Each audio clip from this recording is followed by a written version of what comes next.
Hi, ladies and gentlemen, Eddie Marcus here. On this Christmas Eve, 2022,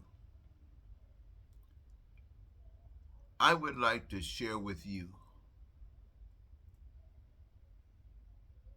why God, the creator, the power of my existence,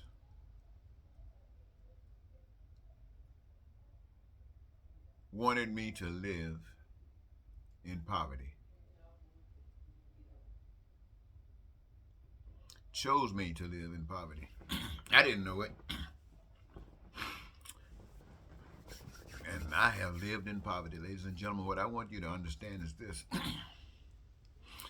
Any passage that you have been given, any destination that you've been given, and you know about it, and you actually take care of the business, there's a message that you get out of it that no others do. And maybe you can share it with some that would understand, and there will be those that won't. The thing that I want to share with you is why I know I was given to live in poverty. Well, when I really was deep in poverty, I didn't know it. Because there was a wonderful man, my stepfather, by the name of Booker T. Williams, who married my mother, and he made sure that they always had something to eat. And for some strange reason, this man didn't want his wife to work, my mother.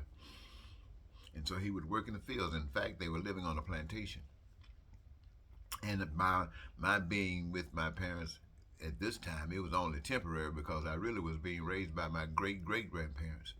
But while being there with Booker T, there would be times when we would go gigging, gigging for bullfrogs. We go gigging for fish and stuff like this and catch that stuff and go hunting for rabbits and squirrels and coons. And it was just amazing back in those days. I was just a kid, but if you know how kids are, things can really get to kids and it's get their attention. They never forget it. And so these times might have reflected poverty, especially if you got a chance to look in a magazine and see some other styles of living. You didn't actually see them with your own eyes because you were so far on a plantation that the city life and then the big life, you never ever saw that. In those days, you didn't have televisions that often or that early. Not that they weren't available, just poor. Television was the least concern. But it was a life. It was a life that you can enjoy until you start growing up and maturing. You start growing up and you start getting in middle school when things kind of change. For me, living in poverty was to be in school the best that I could be. You don't want to be embarrassed by anything the teacher asks you pertaining to homework. You want to make sure you got your stuff right. You don't want anybody looking at you, laughing at you, all that kind of stuff. You want to make sure that you were ready for that. But on the other hand, like you going up into junior high and high school, one of the main things, if you want to be somebody on top of all that you really are, you got to have some girls. And as far as you talking about a girlfriend or this or that just wasn't happening for the guys who were cool.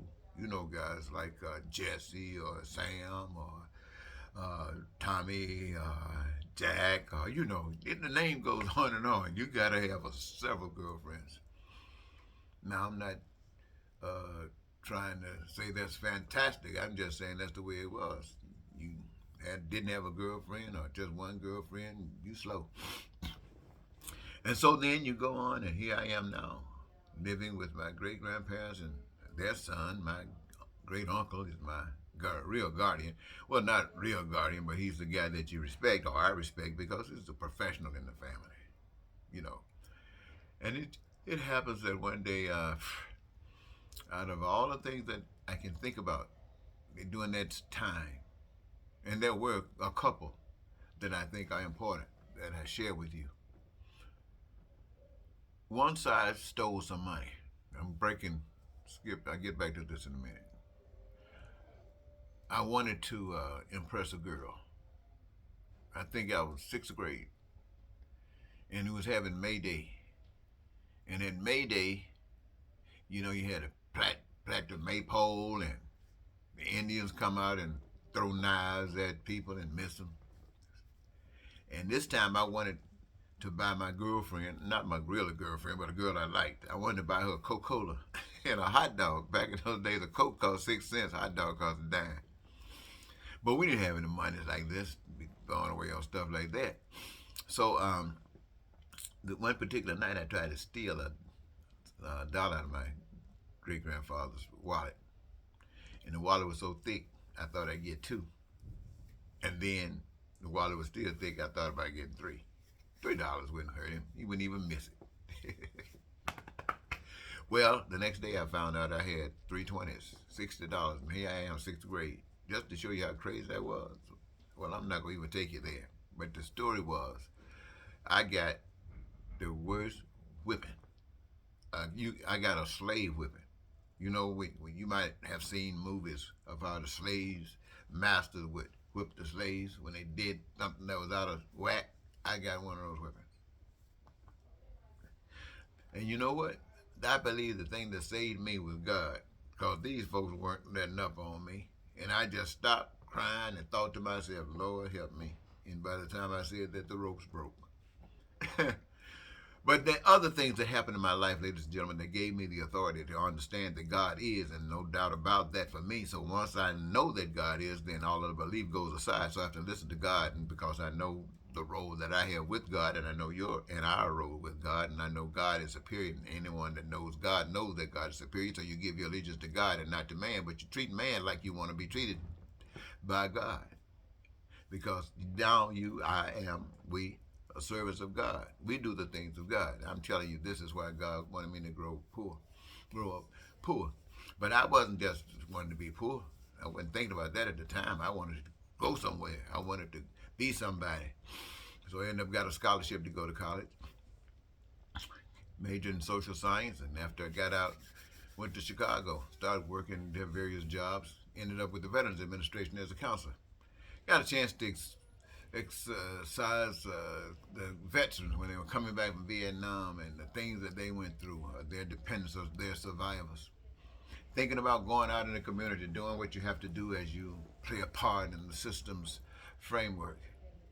And there's something that was really just blowing my mind. Poverty in Chicago. I came from the South, Mississippi, the cotton fields, the plantation. I mean, hey, we always thought the North was better than that, and yet we find it's just as bad. But you feel worse because you thought it was better, and you see it's not. And now you are in the midst where you're trying to be above that and find that while being in the middle of it, you can see it like you never saw it before. Then what you going to do about it? What you going to do about it? Do you really care? And if you care, what can you say? And what good would it do? No, you got to take care of this. And so here I find myself having to go through this, but it's all good. And so one day, excuse me, ladies and gentlemen. Sorry about that, ladies and gentlemen, but getting back to it. Being exposed to these situations, what are you going to do about it? When we see things and we say it matters, how much does it matter? What does it generate from us? So I'm thinking, something is wrong here. Something needs to be done. Now, I'm one to know how poor people are. Poor people are ashamed. Nobody wants to be poor. And they don't want to draw attention to themselves. Standing up, I mean, you got to have some guts to stand up. And if you stand up, there will be others that will follow you if they are in step with what's going on. But as far as standing up individually, resisting, drawing attention to yourself, no. We have been beat, poor people have been beat down so that they start thinking that they are really nobody. And that if they start speaking, no one is going to care what they're saying because their people are usually judged by what they got. And you got nothing, so you must be nothing. And you have been designed and set up to think like that by a system that is not just doing anything really against you, but it's just an anti-righteous system. Well, you don't know that. I didn't know that. All I knew that something had to be done. And so I decided that what I would do, having wanted to be one of the greatest movie stars, I wanted to be better than Michael Jackson and Sidney Poitier. Yes, I sure did. But my life took a different path. So now I'm thinking, no, I'm not afraid to talk. And I will say what I understand to be the truth. Now, what I understood to be the truth was simple truth. But during my walk, it took me places. It put me in situations of life to deal with, I mean, like jails and prisons and, oh man, you know. Anyway, I say this because as a poor person, everybody who think that you are somebody, as long as there are poor people and people suffering in your community, in your household, in your state, in your nation, in your world, you really are nobody because you don't understand love. You say, well, I care about my race, I care about my gender, I care about the straight people, I don't care about the gay people, care about the gay people, whatever it is. You're always separate with something. Something you just can't jive with. You're always against something. And you know why? Because you don't have a God that is a God of love. You are following something else. You see, if you knew God, you would know that you exist and you are fantastic. Why? Because you exist. And that power that caused you to exist got to be much more fantastic than you. And you know we all exist by a power that we don't understand, a power that is responsible for all the things that exist on the face of the earth. You learn this as you go out there and be poor with a mission. You're just not out here poor, wondering with your head down, wondering what's going to happen. No, you walking with a mission. You want to know what's going on. You want to know why you're poor. You want to know why you have to suffer every day. You want to know why other folks got money and stuff and can do the things that you wish you could do, but you'll never do because you know you'll never get that money. Nothing you try to do or say is going to change that. And we're living in a society that stands up and substantiates that every day. They're telling we now want to go back and forget all about voting rights. We want to knock up the Constitution. We want to everything just as chaotic as chaos can be. Why? Because it is absent a God of love. And the world walks around talking about I love, I love, I love. Where is your love? Look around and see where people are eating in shelters, where people are sleeping in shelters, where people are hustling, trying to steal, trying to get by. You look around and you see this and you say, well, they had a chance, just like me. I'm somebody. They could have done it too, but where's your love? You just as fouled, and that's not your fault. I mean, you were raised to be exactly what you are. Donald Trump was raised to be exactly what he is, and we all we all are exactly what we were raised to be. And when you really want to look at it, we are misfits. We are misfits, and if we wake up, if we just wake up. And the whole mission, ladies and gentlemen, that I want to say that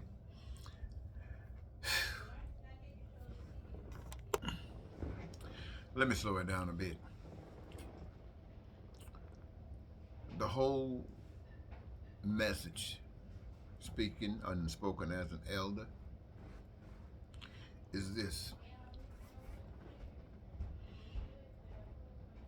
The pain and suffering that we experience is a result that we as a people are following a fake God. A God that is using us whether we are up or down. We are following a fake God.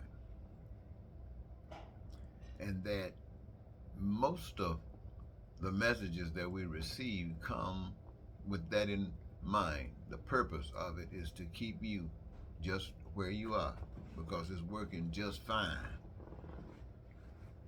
for the powers that be. But it's necessary that you know that someone cares about you, that your pain and your suffering that you endure is not thought about as something that's useless. The floods that come and destroy everything that you thought was something, the hurricanes, the tornadoes, the earthquakes, the suction holes. Man, oh man, oh man, these expressions of nature as nature was designed to be. And all of these things come to allow you to understand that you really don't have certain powers in our hand. But there are some that we do. And we should recognize the greatness that we have exhibited throughout our existence as human beings here and there in every corner of the earth. We've been able to cause the creation of monumental things. In fact, we have been able, as you know, to make ships and stuff that take us to explore the galaxies. And yet at the same time, we got people sleeping in tents. What does that say? That says that I don't care where we go. We are so far away from love. We are so far away from righteousness. We are so far away from God. It's absolutely pathetic. Absolutely pathetic.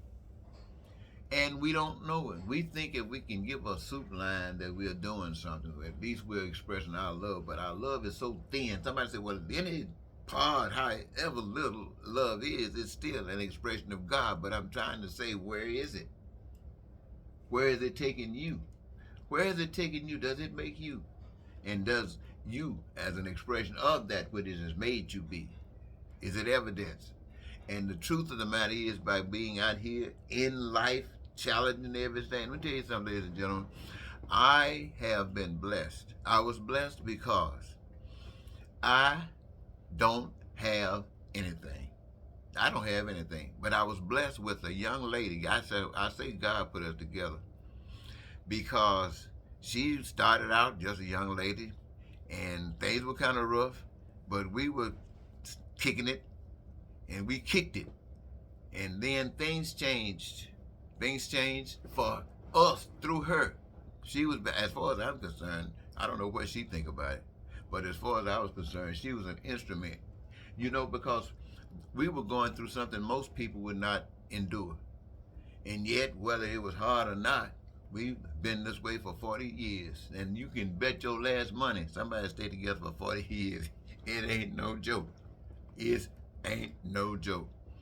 But she's been able to do monumental things. And if I was out there as a straight up man working in this world trying to do this and that, I could not have done any better than she has done. And I am so grateful because it is divine as far as I can see. And yet, because of that, I've been able to still not have anything because everything belongs to somebody else and it's a gift from God through others to me. And it tells me that I got to go and tell you that we must be gifts to one another. We have been given gifts that we can continue as we have been doing to utilize them in such a way that all of the stuff that we create belongs to us, not to some middle people, not to some powers that be. Yes, the system will be set up in such a way that it beyond. I mean, it's a system. It's not chaos. You can use the same system that we have today. But to make it a world thing, we don't need people coming from third world countries running for their lives. Who are we?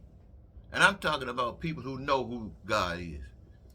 People running, trying to find refuge. Somebody and others talking about building obstacles to prevent it from happening. We are human beings. And my mission is, this is Christmas Eve. I'm saying we should be a Christmas present to one another beginning right now. We should be, while we're cooking dinner, talking about how good the meal is going to be, while we're wrapping presents, helping Santa Claus out, bring some joys to people. We should be in our minds saying we're going to change ourselves. We're going to change everything we touch. And we're going to make it beautiful because we're going to think and act beautiful in our lives. We're going to do those things regardless of what is acceptable or not. We're going to do the beautiful things. We're going to do as we mean led by a power outside of ourselves. We want to be special to one another. We need to be special to one another. We can't be special to one another. Somebody going to be messing over us all our lives, messing over us. I don't care I know we've been taught to hate one another, but you see what it has got us. What we talking about doing, others talking about, well, some want to protest, others talking about getting guns, killing. What in the devil is that? Is exactly what it is, devil. And I want us to go into, after this Christmas, getting ready to go into this next year,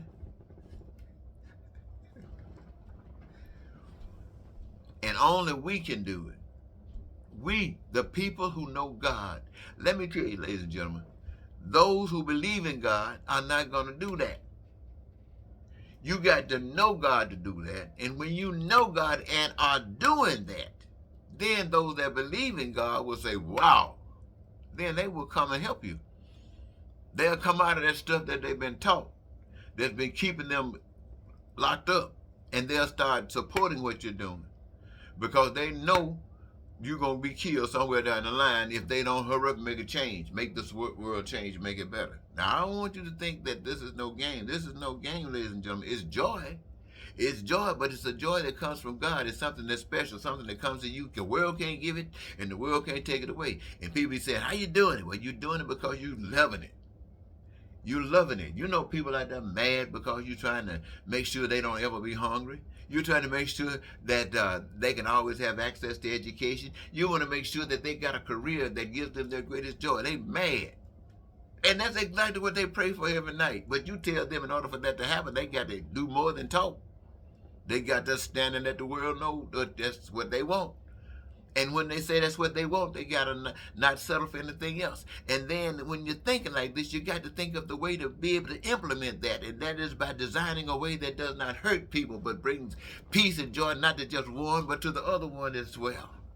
And when you're doing it, who gonna complain? Well, somebody's gonna complain. It's just the way it goes. But I think I better go. Somebody's cooking upstairs and look like they just dropped something. I better get ready to go check on it. But it's been a pleasure, ladies and gentlemen. I want to tell you, I've been allowed by God to live poor, so I know what poor people go through, and poor people tired of being poor. And while they are poor, I don't care who you think you are, they're the evidence that you're nobody, just like they are.